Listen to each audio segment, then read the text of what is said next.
بسم اللہ الرحمن الرحیم۔ ایک مرتبہ ایک غیر مسلم بوڑھا شخص مدینے کی گلی میں بھیک مانگ رہا تھا۔ حضرت عمر رضی اللہ تعالیٰ عنہ وہاں سے گزرے تو رک گئے۔ آپ رضی اللہ تعالیٰ عنہ نے اس سے پوچھا، تم بھیک کیوں مانگ رہے ہو؟ بوڑھے نے کمزور آواز میں کہا، میں جزیہ دیتا رہا، اب بوڑھا ہو گیا ہوں، کام نہیں کر سکتا، اس لیے مانگنے پر مجبور ہوں۔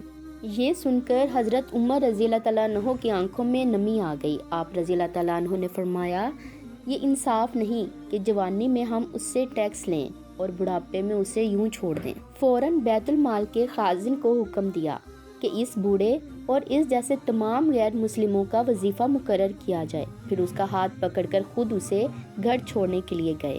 حضرت عمر فرمایا کرتے تھے، لوگوں پر رحم کرو تاکہ آسمان والا تم پر رحم کرے۔